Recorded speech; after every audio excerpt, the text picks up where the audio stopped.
You should have free hobbies.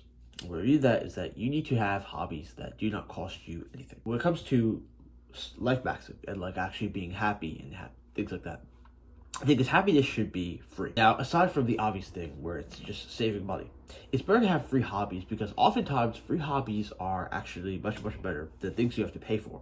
If you're very materialistic and you have to pay for happiness, then eventually it's going to run out. And there's a certain level that you can reach where it sort of caps out. The reason I say this, or I'm making this video, is because I know some people who spend a lot of money on things.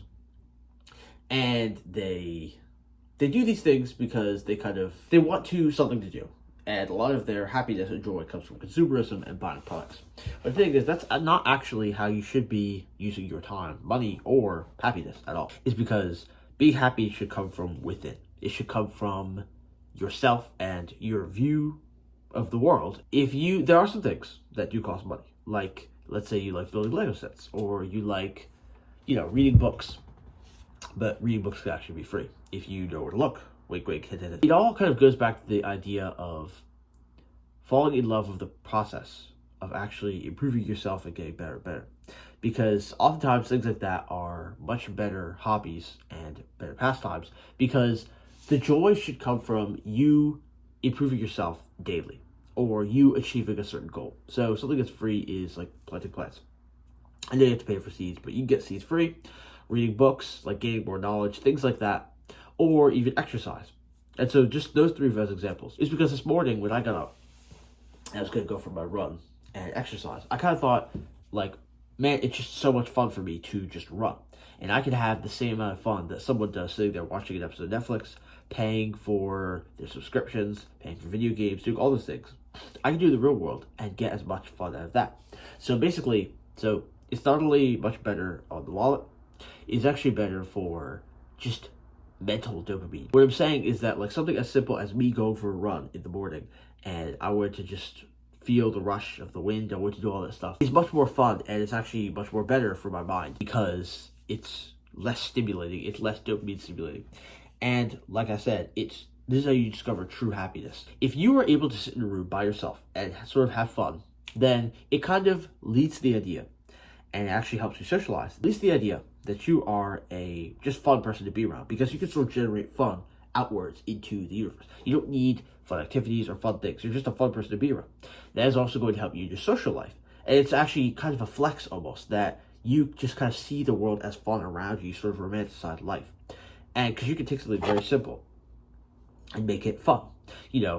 Using tools, things like that. Instead of reading books, getting knowledge, you just have fun in the very simple things in life.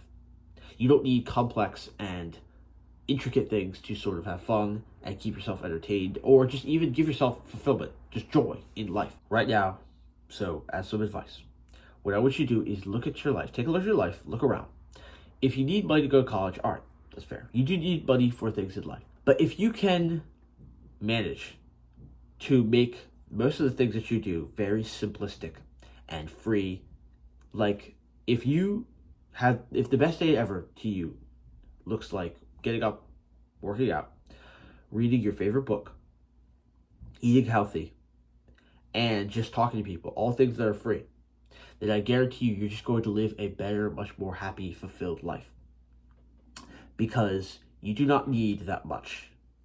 The thing is, all of the joy comes from inside of you, which means you have the power to sort of turn it outward and make things that you do and simple tasks that you interact with, like the ways you interact with the world, make simple tasks fun and much more exciting and have a higher ROI. Staying home by yourself and just doing your normal routine is not a boring day. It's not a bad day. In fact, it's a better day because you just generate that sort of dopamine from yourself. And I actually achieved this a few years ago when I'm now untethered completely to external validation, where I get the most validation when it comes from internal. Where when I just have a day just where I went on a run, or I did hit my workout pretty good, or I read a book and learned a new skill, all of these things have much more validation because it came internally. And I don't need other people to have fun or sort of realize myself or get the dopamine running. I want you to look at your life and find some hobbies that are free and that you don't need to pay anything for.